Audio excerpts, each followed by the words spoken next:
Doamnelor și domnilor, bun venit din nou, bun revenit la seria de lecții, de tutoriale a platformei Guide to Web Design din comunitatea Vimaro. Așa cum vă ziceam în lecția precedentă, în această lecție ne vom ocupa de mediile sociale, Facebook și Twitter și de pagina de contact, cum poate un client, prin intermediul formularului de contact pe care îl veți poziționa pe pagina de contact sau oriunde doriți dumneavoastră, să intre în legătură cu dumneavoastră. După logare, ajungem pe pagina acasă, pe pagina Home și mergem pe Facebook. Aici avem o serie de setări pe care trebuie să le facem o singură dată, extrem de ușor, și aceste setări practic ne vor permite să avem căsuța flotantă de care vă ziceam, iată, căsuță flotantă care poate să faciliteze clienților postarea de like-uri în cazul Facebook-ului, de tweeting, deci de tweets în cazul Twitter-ului, de postări în cazul LinkedIn. Setările sunt foarte simple. Din lista de medii sociale putem să bifăm care dorim să fie prezentă. În cazul nostru Google+, Facebook Like, Tweet This, Delicious, LinkedIn. Putem să selectăm și Reddit dacă dorim. Zicem că acestea ar fi cele interesante. Bineînțeles că putem să adăugăm și un serviciu personalizat în cazul în care avem unul. Fundalul, dacă dorim ca acestea să aibă un fundal o altă culoare decât cea implicită, putem să selectăm și un alt fundal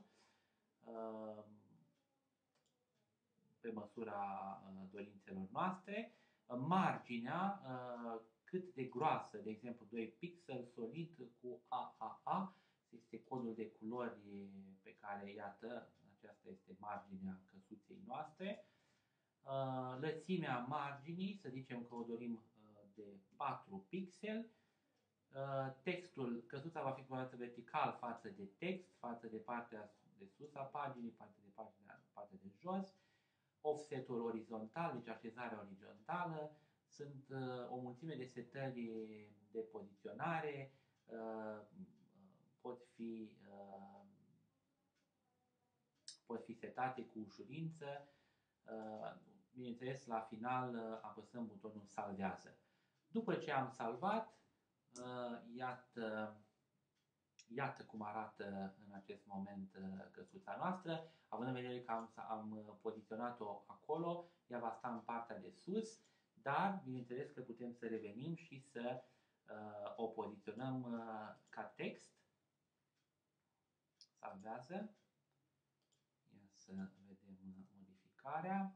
Click și Enter. Iată, acum, în acest moment, lucrurile sunt mult mai clare și mult mai frumoase, mai estetice. S-au introdus și celelalte opțiuni setate de noi. Practic, nu aveți mai mult de făcut decât aceste mici setări. Orice pagină, orice postare va avea această căsuță flotantă disponibilă. Dacă dumneavoastră, ca utilizator, ca vizitator al site-ului ați dat click, deja nu mai puteți să mai dați încă o dată click la acea postare. Aveți, dacă dați, de exemplu, pe LinkedIn, puteți să vă conectați cu contul dumneavoastră și să dați din nou, va apărea cifra 1, semn că deja ați conectat rețeaua respectivă cu eticheta, cu articolul sau cu pagina respectivă. Bun, să trecem la următorul subiect și anume contactul. Mergem pe contact, avem un sistem, un formular, un sistem care creează practic un formular de contact. La fel de simplu, adaug acest formular, folosește limba română ca limbă implicită sau avem o mulțime de limbi pe care putem să le selectăm. În cazul nostru să zicem că folosim limba română ca limbă implicită și practic vom trece pas cu pas la generarea acestui formular. În primul rând, implicit aveți numele, care este un câmp obligatoriu, adresa de e-mail, subiectul și mesajul, bineînțeles cu butonul trimite. Adresa de e-mail aici va apărea, da? Deci acestea sunt câmpurile implicite. Dacă dumneavoastră veți dori să zicem că veți dori în formular să puneți o întrebare, puteți să dați click pe generare tag, da, generare etichetă și să zicem că vrem o întrebare. Și să zicem că în cazul acesta vom selecta întrebare cu ID, putem să-i punem opțional, clasă, mărime, etc., etc. Ce flori doriți în 2012?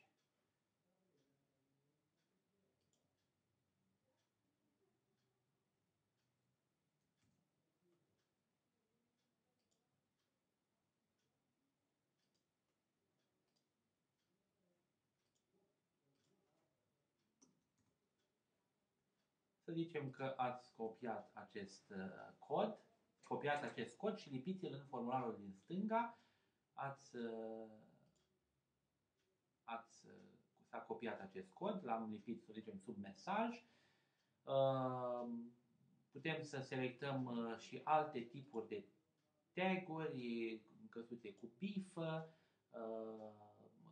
ca să posibilitățile de a selecta mai multe variante din mai multe variante. Puteți un câmp pentru un buton radio, da? Să apară un buton radio. Deci, efectiv, puteți să jonglați cu orice tip de întrebare, de tag-uri, cum se spune, etichete, căsuțe text, câmp pentru e-mail, butoane radio, confirmări, întrebări, coduri de securitate, utile în cazul în care doriți să, de exemplu, ca utilizatorul să scrie un cod înainte de a răspunde, etc. Sau pur și simplu să lăsați implicit ceea ce vă oferă acest tip de formular. Adresa de e-mail, cum vă ziceam, este va apărea adresa de e-mail setată în setări generale. Dacă doriți să o schimbați, puteți să o schimbați. De la va fi your name, deci numele noastră și e-mailul noastră cu subiectul noastră. Deja aici sunt setat, deci acest e-mail este trimis prin e-mail formular de contact de pe Florăria de Vis, deci este titlul site-ului, da? Și cu adresa site-ului. După ce am terminat absolut totul, putem să salvăm acest formular. Da? Deci acest formular a fost creat, copiați acest cod și lipiți-l în corpul unei pagini, unui articol sau widget. Să zicem că îl selectăm, da? Printr-un simplu click, copy, mergem la postări, unde avem deja un articol. În cazul noastră veți putea merge și o să vă arăt imediat, vom crea o pagină contact în care vom insera acest cod. Am inserat codul prin paste și actualizează.